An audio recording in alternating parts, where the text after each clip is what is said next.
Assalamualaikum warahmatullahi wabarakatuh. Saya Maiza Meriatun, MIPA 2 dari kelas B.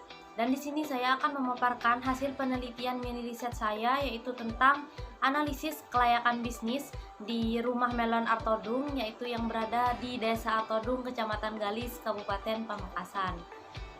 Pembahasan selanjutnya adalah metode penelitian. Jadi dalam metode penelitian ada 4 hal yang akan saya bahas. Yang pertama adalah lokasi, dan yang kedua adalah jenis dan sumber data, yang ketiga pengumpulan data, dan yang keempat metode analisis. Jadi yang pertama adalah lokasi. Usaha yang saya ambil adalah Rumah Melon Artodung. Jadi lokasinya tersebut berada di Dusun Tengkina, Desa Artodung, Kecamatan Galis, Kabupaten Pamekasan. Dan responden penelitian yaitu yang terlibat adalah CEO founder dari Rumah Melon sendiri dan founder serta beberapa manajer yang ada di Rumah Melon. Dan selanjutnya yaitu yang kedua adalah jenis dan sumber data. Jadi jenis penelitian yang saya gunakan adalah jenis penelitian deskriptif, dan sedangkan sumber data yang saya gunakan adalah data primer dan data sekunder. Dan selanjutnya yang ketiga adalah pengumpulan data. Jadi teknik pengumpulan data yang saya gunakan ada 3. Yang pertama observasi, yang kedua wawancara, dan ketiga dokumentasi. Dan yang terakhir ada metode analisis. Jadi dalam metode analisis ada beberapa aspek yang saya gunakan. Yang pertama yaitu ada aspek teknis, aspek pasar dan pemasaran, aspek manajerial dan organisasi, aspek lingkungan, aspek finansial, serta yang terakhir adalah aspek sosial, ekonomi, dan budaya. Selanjutnya yaitu adalah pembahasan. Ya, pembahasan selanjutnya adalah tentang analisis kelayakan terhadap aspek teknis. Dalam aspek teknis ada beberapa hal yang perlu diperhatikan. Yang pertama ada lokasi. Jadi lokasi itu sangat menentukan terhadap keberlanjutan dari usaha itu. Jadi di Rumah Melon Artodung ini dalam menentukan lokasi usahanya yaitu karena rumah melon tersebut berada dekat dengan lokasi produksi atau lokasi budidaya melon artodung, dan juga tempatnya itu sangat strategis karena berada di pinggir jalan raya, yaitu berada di antara jalan raya Pamekasan menuju Sumeneb. Dan juga infrastruktur juga mendukung, serta prasarana yang ada di Desa Artodung juga sangat mendukung. Serta di Desa Artodung juga belum ada pasar yang menjual melon golden, sehingga itu menjadi peluang besar dari Rumah Melon sendiri. Dan selanjutnya adalah layout. Nah, jadi layout ini juga sangat mempengaruhi dari peminat konsumen. Jadi yang pertama ada tata letak dari suatu produk. Jadi produk melon di Rumah Melon itu disusun di atas rak dan di keranjang buah. Dalam penataannya dibuat per slot, dan dalam slot itu terdiri dari beberapa jenis melon seperti gambar di bawah ini. Dan selanjutnya yaitu analisis kelayakan terhadap aspek pasar dan pemasaran. Jadi yang pertama ada permintaan pasar. Jadi untuk permintaan pasar sebenarnya dari awal itu udah bagus banget di Rumah Melon sendiri. Akan tetapi dari bulan Oktober ke November serta ke Desember itu mengalami penurunan. Seperti tabel di samping yang menggunakan metode tren linier. Dan selanjutnya yaitu adalah pesaing. Jadi untuk pesaing dari Rumah Melon sendiri yaitu ada 2. Yang pertama yaitu pesaing dari kalangan atas, yaitu ada swalayan seperti Alfamart dan Indomaret, di mana swalayan tersebut menjual melon golden, yaitu akan tapi harganya di atas dari Rumah Melon. Dan pesaing yang kedua yaitu pedagang kaki lima, di mana pedagang kaki lima ini menjual melon rock, yaitu melon kangian. Berbeda jenis akan tetapi harganya lebih murah. Dan selanjutnya yaitu pangsa pasar. Untuk pangsa pasar dari Rumah Melon sendiri yaitu sangat luas. Jadi cakupan konsumennya itu sangat luas dari berbagai kalangan karena harganya terjangkau.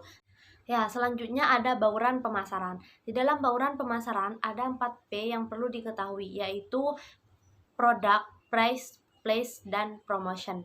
Jadi yang pertama adalah produk. Dan untuk produk yang dijual di Rumah Melon, ada berbagai aneka jenis melon yang dijual serta berbagai olahan melon. Untuk price, itu penetapan harganya ditentukan dengan perhitungan tertentu. Ya, jadi disesuaikan dengan kualitas bahan baku.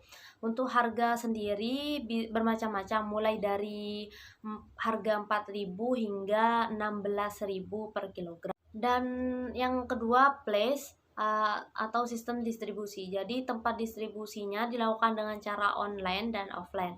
Untuk yang offline bisa datang ke Rumah Melon langsung. Selanjutnya yaitu promotion. Jadi Rumah Melon atau Todung melakukan beberapa kegiatan promosi melalui media online dan juga menggunakan jaringan teman. Dan selanjutnya yaitu analisis kelayakan terhadap aspek manajerial dan organisasi. Nah, di sini ada struktur organisasi. Jadi, yang menjadi CEO founder dari Rumah Melon adalah Bapak Haji Jamaluddin, dan yang menjadi founder dari Rumah Melon adalah Bapak Salim. Dan untuk di Rumah Melon juga ada investor, dan investornya terdiri dari CEO founder dan founder serta CS. Nah, CS sendiri adalah bagian dari tim Rumah Melon atau berapa bagian dari manajer Rumah Melon. Dan di bawahnya di bawahnya founder ada berapa manajer, yaitu manajer operasional, manajer marketing, dan manajer keuangan. Dan selanjutnya yaitu visi dan misi dari Rumah Melon sendiri. Jadi visi dari Rumah Melon sendiri yaitu menyediakan produk pertanian yang sehat, berkualitas serta kontinu, serta sesuai dengan standar GAP, Good Agriculture Practice, baik di pasar domestik maupun internasional. Sedangkan misinya yaitu yang pertama, menggerakkan petani untuk lebih maju dan sejahtera dalam bertani. Dan yang kedua, menanam komoditas pertanian yang unggul dan peka pasar. Dan yang ketiga, membuka lapangan pekerjaan berbasis bidang pertanian di pedesaan. Dan selanjutnya yaitu analisis kelayakan terhadap aspek lingkungan.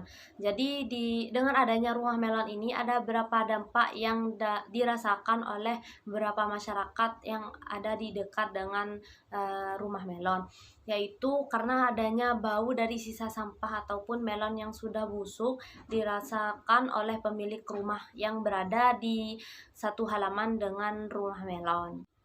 Dan selanjutnya yaitu analisis kelayakan terhadap aspek finansial. Dan di sini ada laporan keuangan Rumah Melon atau Todung, di mana kas yang masuk itu sebesar 7.815.000 dan untuk kas yang keluar yaitu sebesar 8.632.700 rupiah. Dan selanjutnya ada beberapa metode yang digunakan, yaitu yang pertama metode payback period, yaitu atau PP, dengan rumus PP sama dengan nilai investasi dibagi kas masuk bersih dikali 1 tahun. Jadi untuk nilai investasinya yaitu sebesar 2.669.000, yaitu dibagi kas masuk bersih sebesar 7.815.000 dikali 1 tahun itu ada 12 bulan. Jadi hasilnya yaitu 4.098. Dan metode selanjutnya yaitu metode profitabilitas index atau PI. Jadi rumus PI adalah total PV kas bersih yaitu sebesar 7.815.000 dibagi total investasi. Jadi total investasi itu sebesar 2.669, di mana mendapatkan hasil 2.928. Selanjutnya yaitu menggunakan metode net present value. Jadi untuk rumus NPV sendiri, total PV aliran kas bersih yaitu sebesar 7.815.000 dikurangi total investasi yaitu sebesar 2.669.000, didapat hasil sebesar 5.146.000, di mana hasil sebesar 5.146.000 ini lebih besar dari 0 atau dinyatakan positif, maka usaha Rumah Melon ini dinyatakan layak untuk dijalankan. Dan selanjutnya yaitu perhitungan Internet Rate of Return atau IRR, yaitu dengan rumus nilai investasi sebesar 2.669.000 dibagi aliran kas masuk sebesar 7.815.000 dikali 100%, di mana mendapatkan hasil sebesar 0,3415. Nah, selanjutnya yaitu analisis kelayakan terhadap aspek sosial, ekonomi, dan budaya. Jadi, pengaruh dengan adanya rumah melon ini terhadap sosial, ekonomi, dan budaya masyarakat setempat sangat berpengaruh karena menyediakan lapangan pekerjaan terutama pemuda desa Artodung dan juga dapat meningkatkan pendapatan ekonomi petani desa Artodung. Nah, selanjutnya ini adalah dokumentasi yang saya ambil pada saat saya melakukan penelitian ke rumah melon, di mana saya di dokumentasi tersebut ada founder dan beberapa manajer. Cukup sekian pemaparan dari penelitian mini riset saya. Kurang lebihnya saya mohon maaf. Wabillahi taufiq wal hidayah. Wassalamualaikum warahmatullahi wabarakatuh.